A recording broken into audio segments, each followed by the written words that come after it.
Okay, why don't you, first talk a bit about your mother and her relationship to Eddie? Okay. Do you remember Yeah. anything about that? Okay, I think my mother was very, very close with Eddie. He was, for a son and mother relationship, they were extremely close. Eddie would tell her about the girls he dated and things like that. He would also tell her about the boys I dated. But I think there was a great deal of closeness. She would always make his favorite foods, and she used to love to go down to Sticksbury and Fuller, where he was working, and have everyone tell her, "Oh, your son is so wonderful," and all that. I mean, that was a day's outing just to hear all the wonderful compliments and to see how he took care of the customers there and how everyone revered him. I mean, they would just look up to him and with such actually adoration. I mean, that was just how they felt about him. Nobody else could wait on him or take care of him and things like that. She had a great deal of confidence in him and would ask his opinions on different things. There was also a wonderful relationship, even though they had different friends, between both of my brothers. There was 2 years apart, and for a long time they had completely different friends, but yet they had such respect for each other, and they were in different fields and did different things, but eventually they had something that really brought them very close, and I think that was golf. They loved playing golf together, and it was rare that they could do it, but the occasions were very, very dear to them. Also, I think that just getting together on family occasions, they would have a wonderful rapport between them.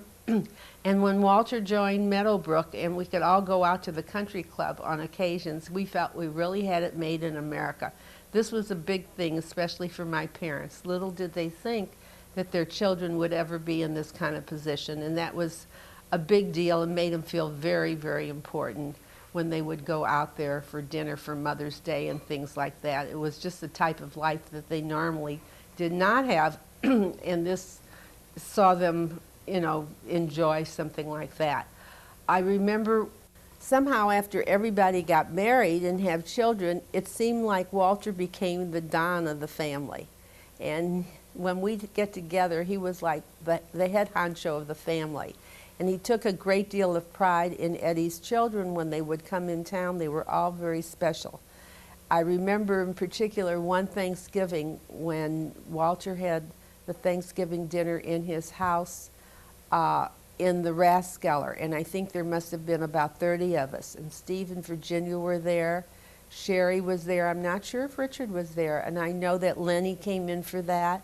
And it was just a wonderful, wonderful evening that everyone was together, and he had all these pictures all over his walls that were collages of different family events, and we had a lot of fun looking at them. What can you say about Walter and Eddie when they were boys? Like, what were they interested in, and do you remember any kind of adventures they had or trouble they got in? Or? Okay. Eddie was very blonde and kind of, I would say, my parents would call him Eddie Duvel. That was kind of a combination of his Hebrew name. And I think I told you that they tried to have him play the violin. Also, they thought he had a beautiful voice.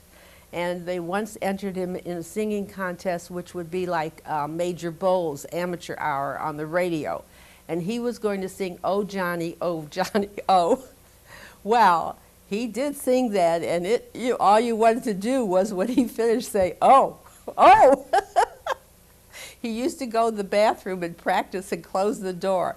Actually, what happened was his voice started changing when he got close to 13 in bar mitzvah time, and we figured that's not going to be his career. So forget the "Oh, Johnny, oh." Did he want to be a singer? Not particularly, but everybody was telling him that he had a great deal of talent. So that was it. There was another time, my mother was also noticed for her bargains in shopping. And I remember one Halloween, she got this, no, it wasn't Halloween, it was Valentine's Day, and she got a comic Valentine. No one ever confessed who sent it to her, but it showed this woman behind this counter with a million sweaters, and she's just throwing them all out, trying to find the perfect sweater for her boys. And it wasn't signed, but we always suspected that Walter and Eddie sent it together, and they saw this Valentine, and it just fit their mother, and they could not resist. She liked to buy them nice clothes, I mean, cheaply, but to see that they were dressed nicely in style. And of course, there was one incident that I remember with Eddie, and I must have been like about 7, and he must have been about 10 or 11. We were going to Emerson Grade School at that time. And this was the one incident that stands out in my mind that I knew there was anti-Semitism in the world. Eddie was walking home from school, and he had like one foot on the grass and one foot on the sidewalk as he walked. You know how kids do, like you can play a game not to step on a crack or something like that. Well, he was just playing this hopscotch game on the way home, and this boy, I'm trying to think of his name, I can't think of it right now.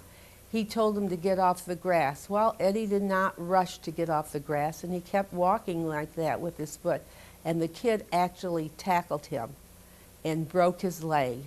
And I remember he was in excruciating pain, and he was screaming and crying. He fell on the sidewalk. He could not get up. He could not walk.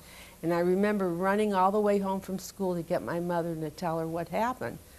Well, it was quite a break. And at that time, they took him to the hospital. They put a cast on him. And then for the rest of the semester, he went to a school called the Michael School for Crippled Children. And they picked him up in the with a bus every day and brought him home every day so that they would not miss any school and that he would be in the same level that he was when it. But the healing process was a lot different, and the casts that they put on you in those days were a lot different than now. So, I mean, there was no way he could walk even on crutches by himself. He needed help. This school was geared for that. They were on Euclid and Forest Park. And I think they just recently either closed down or remodeled, but every time I pass it, I think of Eddie's adventure into the Michael School for Crippled Children. That was an unusual event, and that just kind of stands out in my mind. Why was it anti-Semitic? Well, because the kid said to Eddie, he says, "You dirty Jew," and he tackled him. He says, "You should do what I tell you," or something to that. And I remember when Eddie and Walter would go to Hebrew school, and there were, Jimmy Pappas, now I remember the name, and there were kids who would hide in the bushes and wait for them and taunt them when they would go by. So there was some of that in that day. And I do think about it when they say, have you ever encountered anti-Semitism? And I do remember this when we were growing up. It was around, although almost everyone in our school was Jewish, there was a gang that they were after the Jewish kids. So it might be hard to believe that that existed here in America and in the United States and in St. Louis, but it was definitely there. What else about Eddie when he was, 5, 6? He was a good kid. I mean, everyone liked to just say Eddie Duvall, and he was always smiling and laughing. He had pretty blonde curls. When he started losing his hair in later years, we used to tease him and say, "Eddie, what happened to those pretty blonde curls?" My parents used to say, "Where did they get this blondie?" And it was just really, he had a beautiful head of hair. I think I've mailed Lenny some pictures of them in their velvet suits or something like that. They were always looked real cute and dressed up, and they always just got along real well. I don't remember any particular fighting among them, but I do distinctly remember that when they were in high school, they had completely different groups of friends. Eddie had some friends. He was in Judah Torah, I think, AZA, and he also was active in the Eben Ezra group of AZA, and those guys used to come over a lot. Then he had one circle of friends. It was Harry Shank, Leo Merowitz, and Marvin Glickman. And I think to this day, Leo has passed away, and I don't know what happened to Marvin, but for years, Eddie was the type that if you were his friend, He was so loyal to you. Whatever you wanted, or if you needed a favor from him, he was extremely, extremely loyal. I know that after I guess when I started dating, I felt that I could only buy my shoes. Eddie was the only one who knew my feet. And he would tell me what kind of shoes to buy. And I remember when he was moving to California, I thought, oh, I guess I'll be barefoot from here on out. How will I ever buy shoes? I could never buy shoes from anyone. And I was not particularly shoe conscious. But Eddie could go into any room. If we'd have a social gathering, he'd go in every room. Instead of telling you their names, he'd say 7.5 narrow, 8B, 5C. And we used to laugh because he'd come home and he'd tell Bernice, you know what size shoe she wears? He knew all the women's shoes, all their feet. So before he went to California, in order for me not to be barefoot, would you believe that I actually bought 17 pairs of shoes, all different kinds, so I would have enough just in case I never ever got to California to restock, that I would have shoes here. And for a while, Eddie did send me shoes.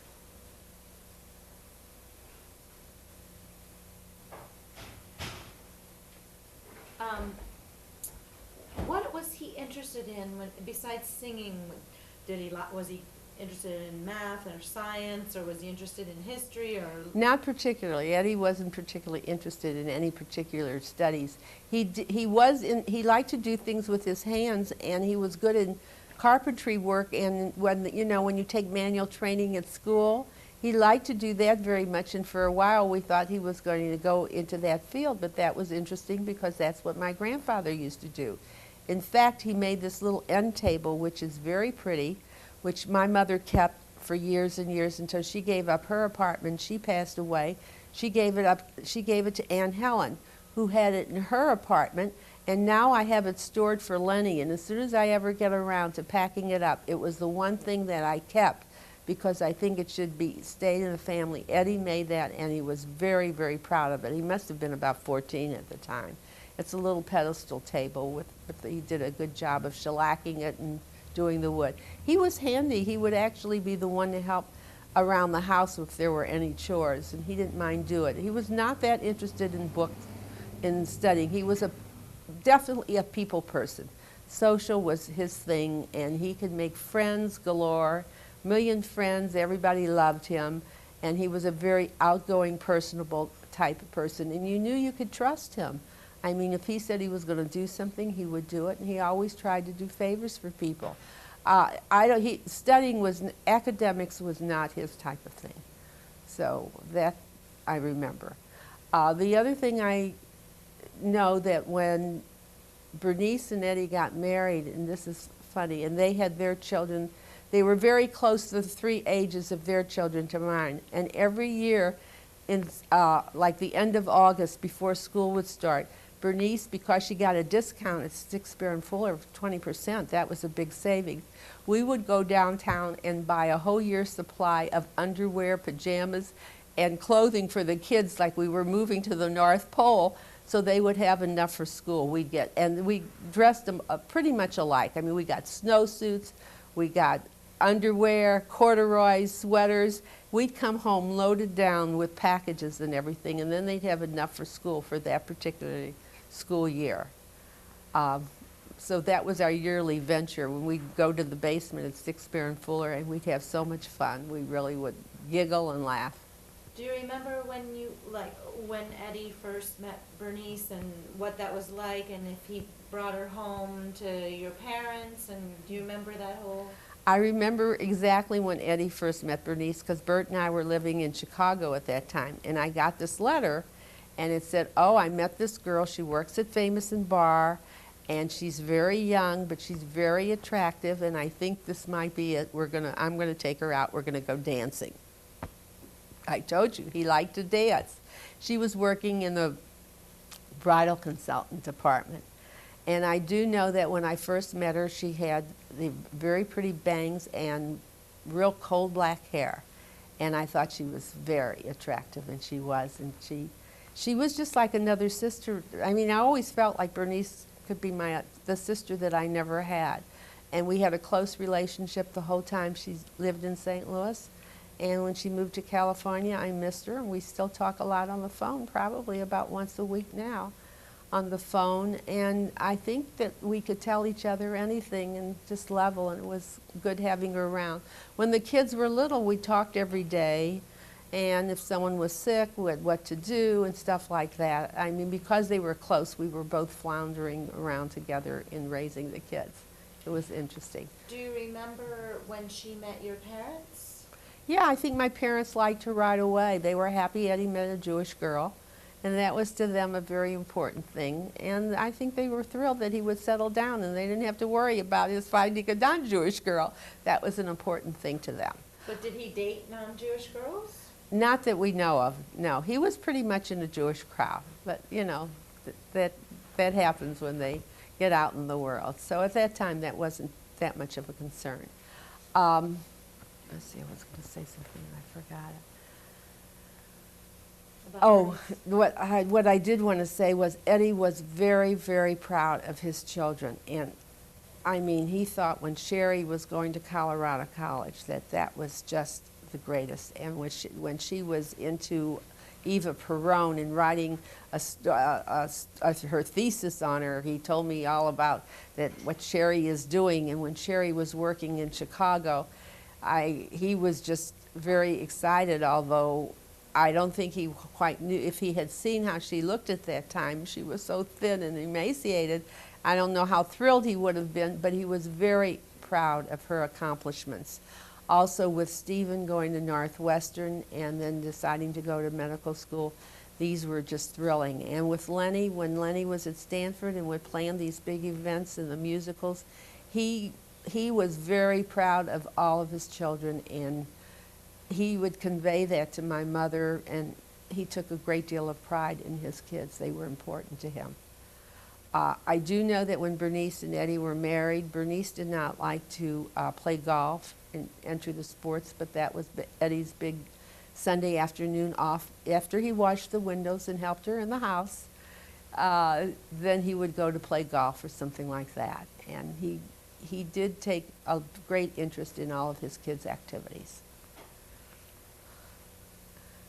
Anything else about, I mean, Lenny will remember lots about his father, but you just, you have such a different Slant. I remember him telling us, he said, Lenny has some idea of this crazy business to go into. I don't know what in the world he's talking about. I wish I understood it. Something with taking pictures and slides or something like that. But listen, I'll give him 6 months. I told him, listen, I'll give him a chance after he graduates college. Although I sure don't understand what he's talking about or who would even be interested in that stuff. And I just chuckle now because I always think, and I think somehow he does know how successful all his children have been. And certainly to think that Sherry's been going to Europe and the different countries that she goes to with her book, and what Stephen has done. We call Stephen every time Bert has something wrong with him. He's like our consultant. And I think Eddie would be so proud. He did a beautiful job with his 3 children, and he certainly would be very proud to see where they are in their lives and how they're living it. And also such grandchildren. Oh, he would really fell. Are there any ways that you think that Lenny is like his father?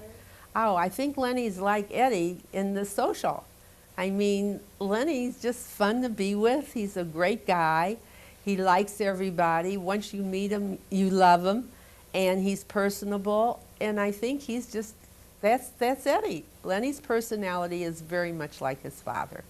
Yes, he's a happy guy. He just takes to people. He's interested in people. He doesn't sit and talk just about himself and tell you about his accomplishments. He asks about you, and he's sincerely interested in other people. And I think Lenny is a wonderful, wonderful friend to many, many people. And that's how Eddie was. And that's how Eddie was. And the other thing is Lenny is very interested in family, and that's just how Eddie was. I mean, he was really a family guy, and he was wonderful to my parents. I remember when my mother had cancer towards the end, that Eddie came in to see her. Actually, she had just taken chemo, and that was probably like the best weekend she had before she passed away. And it was so wonderful that he came in at that weekend and made her so happy, because she just forgot how seriously ill she was. I mean, at least she spent a couple days with him, and that was just the best medicine in the world. And that did her a lot of good, because after that she really was at the point where she wouldn't have known anybody. But that weekend, I don't know whether it was because she knew he was coming or what did it, but she just like really perked up. I also remember the summer before Eddie passed away in the fall, but I remember I was in California that July, and Eddie kept saying his side hurt, and I said, you know, I think that you really have a problem with your hip. He said, no, it's going to be okay, it's going to be okay, and I'm going to do this. And regardless of how he felt, he wanted to be sure that I had a good time, and he was driving me around, and I could see he was still in a great deal of pain at that time, and that was only in July. And I think he took a trip overseas shortly after that. And then when I heard how seriously ill he was, I thought, I don't know how he did what he did. And I remember when Alex was born and they had the bris, and my son Jerry went to the bris, and that was the only grandson, I believe, that Eddie was able to see. But I know that that was the beginning. At least he knew that there was something on the other side of the rainbow, and that would be continuing his group. And he has a beautiful family remaining now, and I think everyone has fond memories. So this is Eddie, March 1949. yeah, let me do this.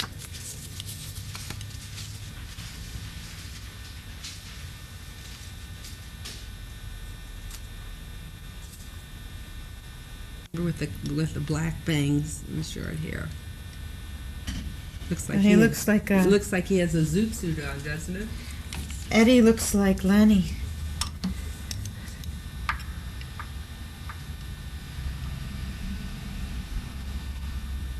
Oops.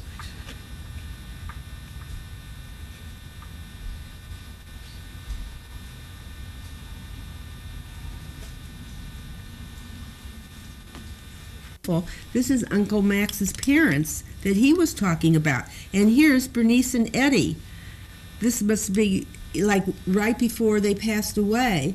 This is Walter and Elaine. This is my cousin Clarita that I was telling you about from in New York, the one who's originally from Bogota, Colombia, and the only one who's like from my father's side of the family. These are my mother and father.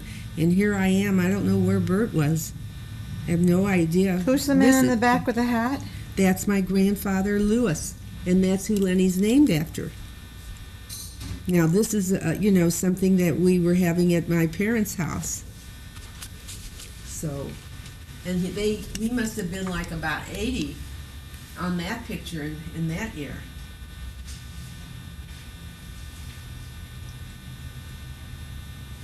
Who's the little one? The little one looks like Jerry. Like my Jerry, because I can tell by the back of his head. Is this a Passover? No, because they would not have been at my house during Passover. It was... This is Eddie and Bernice. Yeah, and then me in front with the scarf and my parents.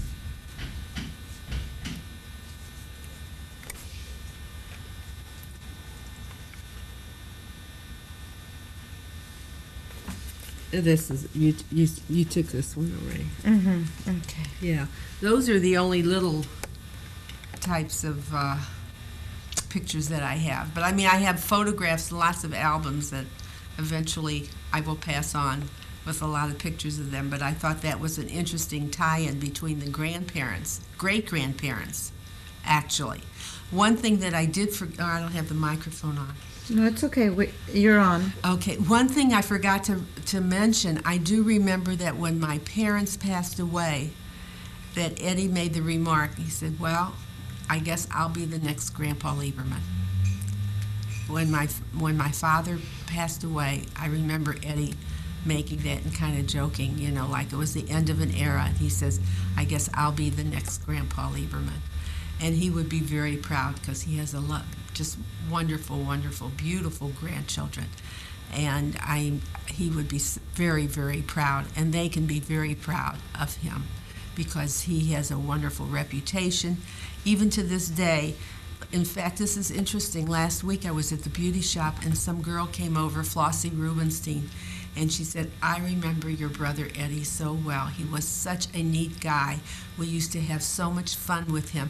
And she tells my hairdresser, she says, oh, I loved her brother. He was such a neat guy. We were such good friends when we were kids and grew up together. We just laughed and went in a gang. Here it was, how many years later? And she's still talking about my brother Eddie. It's true, that just happened last Thursday. There's whoops. There's so many different, yeah. You're not taking any more views of me, no. That's enough already, Sarah. Enough.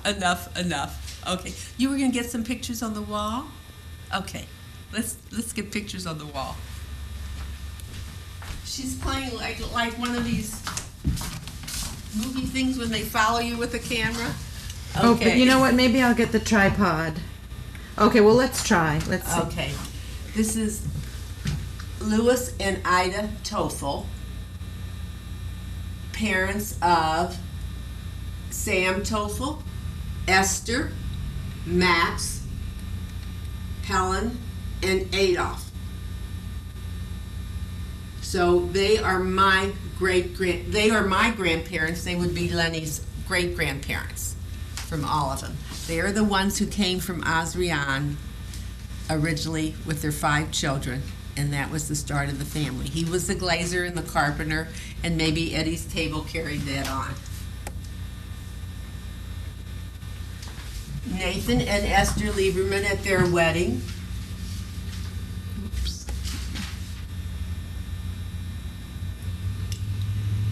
So there's a lot of shadows, but that's okay. Here, can I? You can take it down.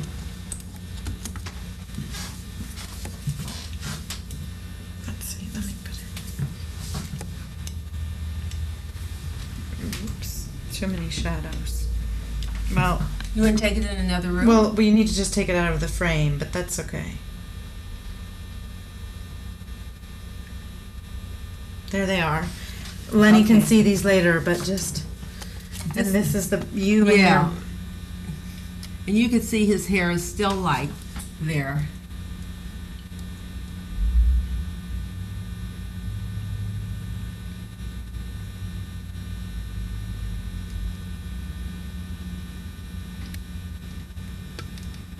you remember this day? Oh, yes. I remember that. Because? Because it was such a formal portrait. I mean, that was just what they like to do. And actually, here's one with them even younger. That was when I was just a baby. I must have just been like about a year, probably even less than a year. So Eddie must have only been like around 3 and Walter 5 on that picture. This is my mother. Remember I mentioned how fashionable she loved, big hats. Oops, I can see me now. But you'll get these another time, but just for Yeah. Lenny to see. Has he seen these? He probably has. I don't know whether he paid much attention to him at the time that he saw him. If I stand on this. Mm-hmm.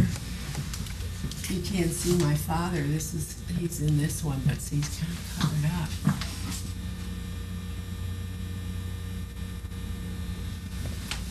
I think that's probably, this is my father's sister, Machla, the one that went to Israel. And this is Elka and Label, her 2 children, and the 2 grandchildren. I guess it must be Clarita and Morris. They must have been in South America already. And what about this one? This picture has Sam, and it has everybody but Helen on that picture. That's the 4 siblings.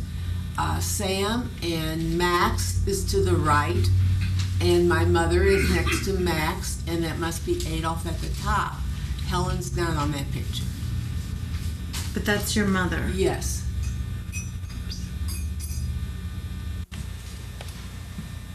Actually, this is Elka and her brother. You know, here's a whole family that I think was related to my dad, but I don't know who any of them are. This is a family from Russia. They were related to him, and I don't know. This woman I know, this is was the first cousin of my dad's, and they settled in Sioux City, Iowa. And those are her two sons, Dave and Jack Levitsky. And they used to do a lot of visiting when I was a real little girl, coming to St. Louis. So I have fond memories of spending time with them. Here's a picture of Aunt Helen and her husband, Irvin Wolf.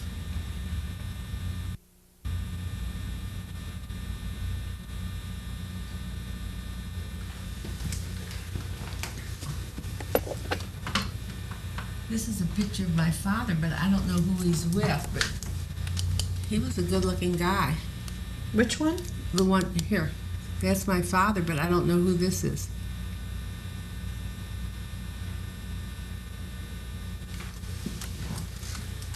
Well,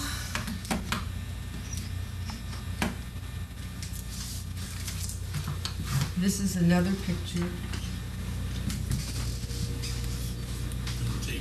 Oh, look at the table and everything's a mess. Do that. Show my messy house. No, we don't want to do that. I think we probably have done it, Sarah.